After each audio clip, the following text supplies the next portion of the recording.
नमस्कार मित्रांनो.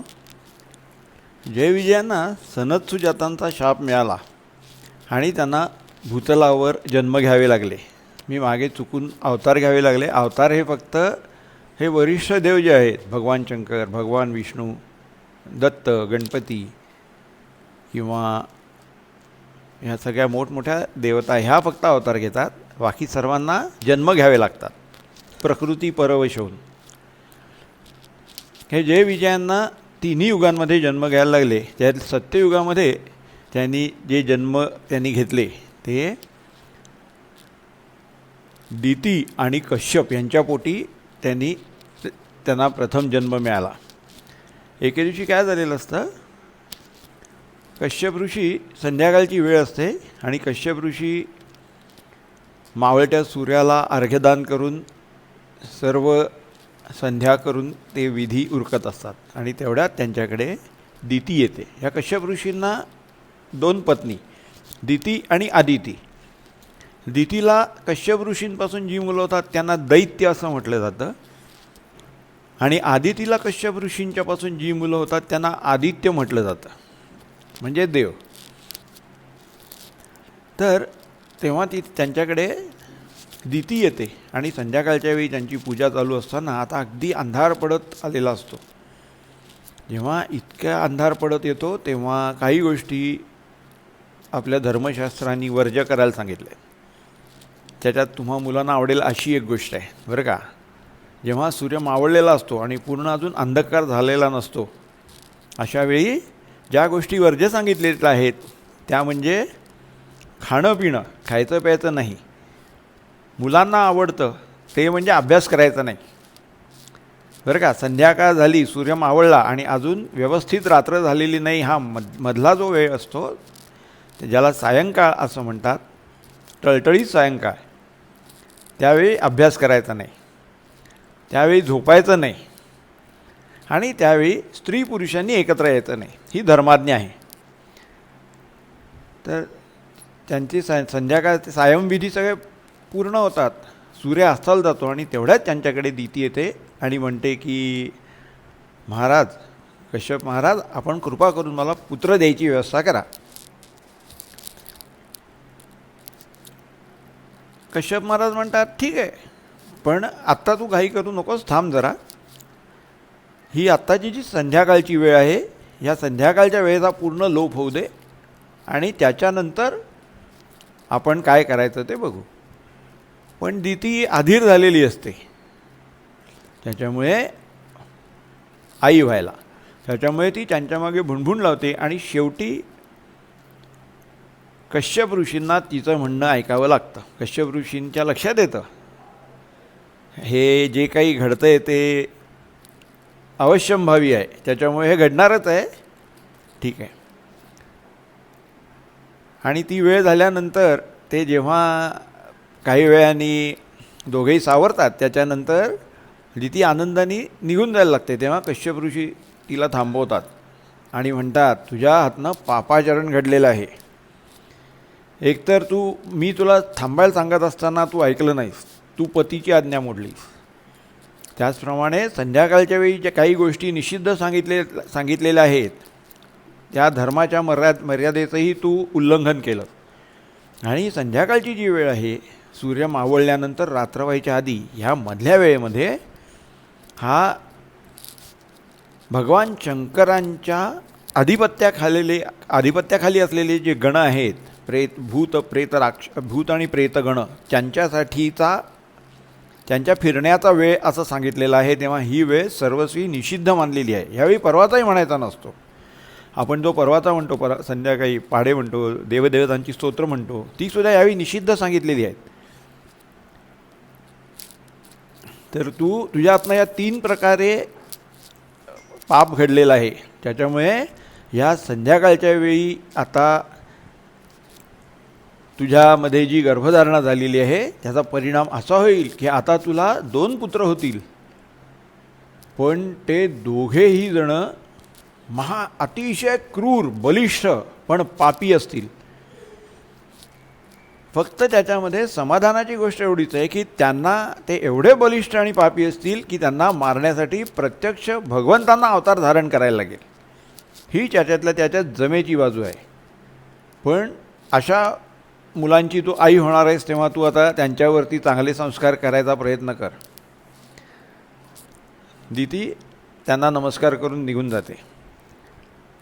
पण असं असतं, कुचलिया वृक्षांची फळे मधुर कोठोनी असतील, व्यंकटेश स्तोत्रातलं आहे बरं का एक श्लोक. तर ते दिती ही पहिल्यापासूनच देवतांची वगैरे जरा द्वेष करणारीच असते. त्याच्यामुळे तिची सर्वच्या सर्व कृत्य ही दैत्य कुलाला पोषक अशी असतात. त्याच्यामुळे इथे आपल्याला हे लक्षात ठेवलं पाहिजे की मुलांच्यावरती सगळ्यात जास्त संस्कार जे होतात ते माता करत असते. त्याच्यामुळे सर्वच्या सर्व आईंनी दासबोधामध्ये सांगितलेलं आहे काय की देवांनी आपली ममता जी आहे ती मातेच्या रूपाने जगभरात वाटून दिलेली आहे. त्याच्यामुळे मुलांच्यावर चांगले संस्कार करणं, त्यांच्या सर्व हालचालींवर बारीक नजर ठेवणं आणि म्हणजे त्या बाबतीमध्ये सावध राहणं, त्यांना चांगली संगत लागते की नाही या बाबतीत. तर ह्या मुलांच्या संगोपनामध्ये मातेचं उत्तरदायित्व सगळ्यात जास्ती असतं. तीर्थरूप किंवा घरातला कर्ता पुरुष या बहुतांशी सकाळी आपल्या कामधंद्याला निघून गेला की संध्याकाळी येतो. त्याच्यामुळे दिवसभर मुलांना सान्निध्य आईचं मिळतं. त्याच्यामुळे हे उत्तरदायित्व आईवर सोपवले गेले आणि अतिशय महत्त्वाचं उत्तरदायित्व आहे. यथावकाश दिती प्रसूत होते आणि तिला 2 मुलं होतात. त्या मुलांची नावं ठेवण्यात येतात हिरण्याक्ष आणि हिरण्यकश्यपू. आता हे दोघेही जण हळूहळू मोठे होतात. ते जेव्हा जन्माला येतात तेव्हा असं म्हणतात की सगळीकडे म्हणजे कुत्रे रडत असतात, काय वन्य पशु ओरडत असतात, रक्त आणि पू यांचा वर्षाव होतो. सर्वच्या सर्व अशुभ लक्षणं त्यांच्या जन्माच्या वेळी दिसत असतात. आणि नंतर ही मुलं असतात ते दैत्य असतात. दितीची मुलं दैत्य, महापराक्रमी पण तमोगुणी. आणि ते कालांतराने मोठे झाल्यानंतर फार मोठी तपश्चर्या करून ब्रह्मदेवांना प्रसन्न करून घेतात. आणि हिरण्याक्ष त्यांना ब्रह्मदेवांच्याकडे वर मागतो की मला कुठल्याही अस्त्रापासून किंवा शस्त्रापासून मृत्यू येऊ नये, तसंच मानवापासून मृत्यू येऊ नये, आणि धातूचं किंवा लाकडाचं जे काही शस्त्रास्त्र आहे त्याच्यापासून मला मृत्यू येऊ नये असं तो ब्रह्मदेव. आधी ते दोघेही ब्रह्मदेवाला सांगतात की आम्हाला अमर करा. ब्रह्मदेव म्हणतो अमर. ब्रह्मदेव सांगतात प्रजापिता ब्रह्मदेव तुम्हाला कोणालाही अमर करता येत नाही. जो माणूस जी व्यक्ती किंवा जे भूत झालेलं आहे ते मरणार निश्चित, त्याचा शेवट अटळ आहे. त्याच्यामुळे मी तुम्हाला इतर काहीतरी वर मागा मी तो देईन म्हटल्यानंतर मगाशी मी जो सांगितला तो वर हिरण्याक्ष मागून घेतो. ब्रह्मदेव म्हणतात तथा असतो, तसंच होईल. मग ते हिरण्यकश्यपूला विचारतात तुला काय वर पाहिजे. तो म्हणतो महाराज आपण मला अमर तर करू शकत नाही, पण ठीक आहे मी तुम्हाला आता एक विनंती करतो, त्याप्रमाणे तुम्ही मला दिवसा मरण येणार नाही, रात्री मरण येणार नाही, घरात मरण येणार नाही, बाहेर मरण येणार नाही, पृथ्वीवर मरण येणार नाही, अंतरिक्षामध्ये मरण येणार नाही म्हणजे आकाशामध्ये बरं का, अस्त्रांनी मरण येणार नाही, शस्त्रांनी मरण येणार नाही, आणि तुम्ही निर्माण केलेल्या कुठल्याही प्राण्याकडून मला मरण येणार नाही असा मला आपण आशीर्वाद द्यावा. ब्रह्मदेव म्हणतात तथा असतो, तसंच होईल.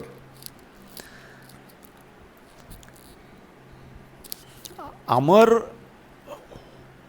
राहणार नाहीस हे एकदा निश्चित केलं की त्याच्यानंतर बाकी कुठल्याही प्रकारे दानवानी किंवा इतर कोणीही जरी वर मागून अमर व्हायचा प्रयत्न केला तरी त्याच्यामधनं वाट काढून त्याचा अंत कसं करायचा हे भगवान बरोबर ठरवतात. कारण आपल्या पतंजली सूक्तात लिहिलेली आहे, पतंजली सूक्तात उल्लेख केलेला आहे की आपल्या सर्वांची बुद्धी, सर्वांची बरं का, भगवंत किंवा भगवान याला आपण मागच्या वेळी आपण भगवान म्हणून ज्यांचा हे पाहिला, एवढी ज्यांची परिपक्व बुद्धी झालेली आहे त्यांना सोडून आपल्या सर्वांची बुद्धी ही सातिशय असते आणि फक्त भगवंतांची बुद्धी निरतिशय ज्ञानाने युक्त असते. त्याच्यामुळे या सर्वातनं मार्ग कसा काढायचा हे भगवंत बरोबर ठरवतात. आता हे दोन्ही राक्षस आपल्याला इप्सित असलेले वर ब्रह्मदेवांच्याकडनं मागून घेतात आणि इकडे मग हिरण्याक्ष आणि हिरण्यकश्यपू परत येतात आणि दितीला नमस्कार करतात. असं झालं. कश्यपांनाही नमस्कार करतात. कश्यप ऋषी दैनंदिने चालू ठेवलेली असते. त्यांना माहिती असते आता हे फार काळ काही आपली मुलंही जगत नाही आणि त्यांना त्यांचं वैषम्यही वाटत नसतं. पण दिती हिरण्याक्षाला सांगते की आपल्या सर्व दैत्यकुळाचा जो शत्रू आहे, मुख्य शत्रू देव आणि त्यांच्यात विष्णू हा सर्वात मोठा शत्रू. तेव्हा तू आता स्वर्गावर आक्रमण कर आणि तिथे आपली सत्ता प्रस्थापित कर. मग ठीक आहे म्हणतो. आणि तेव्हा काय झालेलं असतं की पृथ्वीवरती फार मोठ्या प्रमाणावर वर्षा म्हणजे पाऊस झालेला असतो. प्रचंड प्रमाणात पाऊस होतो. इतका की बऱ्याच मोठ्या प्रमाणात भूभाग जो असतो तो पाण्यात बुडून गेलेला असतो. असं म्हणतात की पृथ्वी रसातळाला गेली पाण्यात एवढी वेळ आलेली असते. आणि इकडे हा हिरण्याक्ष जो असतो तो काय करतो, स्वर्गावर आक्रमण करतो. एवढा गदा घेतो, बलिष्ठ देह, तपश्चर्या केल्यामुळे अतिशय समर्थ झालेला, तमोगुणयुक्त असा तो हिरण्याक्ष स्वर्गावर आक्रमण करतो. म्हटल्याबरोबर स्वर्गातले जे सर्व सुर असतात ते भयभीत होतात आणि ते पळून जातात इतस्तः. तो तिथे याच्यावर जातो आणि सर्व देवतांना तो युद्धासाठी आव्हान देत असतो. पण कोणी त्याचं आव्हान स्वीकारत नाही. तो वरुण देवतेकडे जातो. वरुण देवतेला सांगतो माझ्याशी युद्ध कर. आता वरुण देवता म्हणतोय नाही, आता तुझ्या एवढा काही मी समर्थ नाही युद्धाला, पण त्याच्यात तुला युद्धाची एवढी खुमखुमीच असेल तर तू भगवान विष्णूंशी युद्ध करायला जा. तुझी खुमखुमी भगवान विष्णू पूर्ण करतील. भगवान विष्णू कुठे आहेत ते म्हणे नारद मुनींना विचार. इकडे काय झालेलं असतं, अशी एवढ्या मोठ्या प्रमाणावर पाऊस झाल्यामुळे पृथ्वीवर पाणीच पाणी झालं आहे म्हटल्यानंतर तिची पूर्वीसारखी सुरक्षित ठिकाणी स्थापना करणं गरजेचं झालेलं असतं. म्हणून प्रजापिता ब्रह्मांच्या नाकातनं एक अंगठ्या एवढं छोटंसं वराहाचं पिल्लू जन्म घेतं बरं का. तो प्रजापिता ब्रह्म म्हणतात अरे माझ्या नाकात नाही काय निघालं, म्हणेपर्यंत बघतात ते एक वराह असतो. म्हणजे आपल्या प्राकृत भाषेत आपण त्याला डुक्कर असं म्हणतो.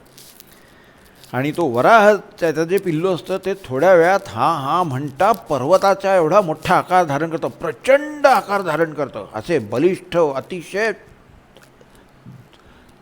सुदृढ असं शरीर असतं त्या वराहाचं. मोठे सुळे असतात आणि तो निर्माण झालेला वराह त्या पाण्यात बुडी मारतो आणि ब्रह्मदेवांच्या लक्षात येतं अरे भगवंतांनी अवतार धारण केलेला आहे. पाण्यात बुडी मारतो आणि त्याच्यानंतर तो ती पृथ्वी संपूर्ण जी असते ती आपल्या दोन्ही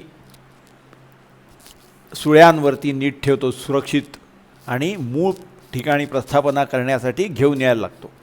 ह्या पौराणिक गोष्टींमध्ये काही आपल्या बुद्धीला ज्यांच्या काही गोष्टी आपल्याला समजत नाहीत त्याच्यातली ही एक आहे की पृथ्वीवरती किती पाणी असेल तरी ते पृथ्वीवरती म्हटल्यानंतर पृथ्वी जर का बुडणार असेल तरी ते मूळ जागी प्रतिष्ठापना करायची म्हणजे पाणी कमी केलं पाहिजे नाही का. तर आता हे त्या पृथ्वीला वरती आणायला लागतात जागेवर. तेवढ्यात नारद मुनींना विचारतो हिरण्याक्ष तुमचे नारायण स्वामी कुठे असतात. तो विष्णू मला त्याच्याशी युद्ध करायचं आहे. ते म्हणतात विष्णू आहे ते असतात क्षीरसागरात, पण आत्ता सध्या म्हणे ते त्या भूमीला परत जागेवर ठेवण्यासाठी त्यांनी म्हणे आता या अथांग जलाशयामध्ये बुडी मारलेली आणि त्या पृथ्वीला परत जागेवर घेऊन येत आहे. त्याबरोबर हा सुद्धा त्या एवढं सगळीकडे पाणीच पाणी झालेलं असतं. हा दुरात्मा हिरण्याक्षसुद्धा त्याच्यात बुडी मारतो. अशी खांद्यावरती गदा असते आणि आतमध्ये सगळीकडे बघत असतो. तेव्हा त्याला तो वराह दिसतो. त्यांनी त्याच्या सुळ्यांवरती पृथ्वीला नीट बसवलेलं असतं आणि तो वरती घेऊन येत असतो. त्याबरोबर हिरण्याक्ष तिथे जातो आणि त्याला युद्धाचं आव्हान देतो. तो वराह आधी त्याच्याकडे दुर्लक्ष करतो, पण हिरण्याक्ष पुढे येऊन त्याच्यावरती प्रहार करण्याला सिद्ध होतो. तर तो भूगोलक जो असतो तो वरती आणता वराह असतो, त्याच्याकडेही गदा असते. तो फक्त हिरण्याक्षाचे जे वार करत असतो, हिरण्याक्ष आघात करत असतो, ते थोपवत तो पृथ्वीला आणून योग्य जागी सुस्थापित करतो. आणि नंतर हिरण्याक्षाशी त्याचं युद्ध सुरू होतं. हिरण्याक्ष पुष्कळ थोड्या वेळ त्यांचं गदायुद्ध होतं, पण हिरण्याक्ष काही टिकाव धरू शकत नाही त्या ह्याच्यासमोर, भगवंतांच्या अवतारासमोर. तो बलिष्ठ वराह त्याचे असे दणके बसायला लागतात की त्याच्या हिरण्याक्षात हातली गदा उडून जाते. मग हिरण्याक्ष काय करतो, त्रिशूळ घेतो आणि त्याच्यावरती चालून जातो. म्हटल्यानंतर ते वराह वराह जो असतो तो सुदर्शन चक्राचं स्मरण करतो आणि त्याच्या हातामध्ये सुदर्शन चक्र प्रकट होतं आणि ते सुदर्शन चक्र तो प्रेरतो. ते आधी हिरण्याक्षाच्या हातातले जे त्रिशूळ असतो त्या त्रिशूळाचे तुकडे करतं. म्हटल्यानंतर तो हिरण्याक्ष मायावी युद्ध करायला लागतो, अदृश्य होतो. ते सुदर्शन चक्र परत येतं वराहाकडे. मग तो मायावी युद्ध करत असताना एकदा तो वराहाच्या हातात सापडतो. म्हटल्यानंतर वराह अवतारातले भगवंत त्याला धरतात आणि त्याच्या एक मुस्कटात मारतात, फाडकन. त्याबरोबर त्या एका मुस्कटीत बसल्यामुळे त्याचं तिथेच मरून पडतो, डोळे बाहेर येतात त्याचे असे. आणि अशा प्रकारे हिरण्याक्षाचा अंत होतो. आणि ते वराह अवतारात असलेले भगवंत पृथ्वीची प्रतिष्ठापना व्यवस्थित सुरक्षित ठिकाणी करून अंतर्धान पावतात. मित्रांनो, या इथे आपला आजचा आहे संपला, आजचा भाग, कथाभाग. हिरण्याक्षाचा अंत झाला. आता उद्या आपल्याला प्रल्हादाचं आख्यान ऐकायचं आहे. ठीक आहे, तोपर्यंत नमस्कार. रामकृष्ण हरी. आज्ञा द्या.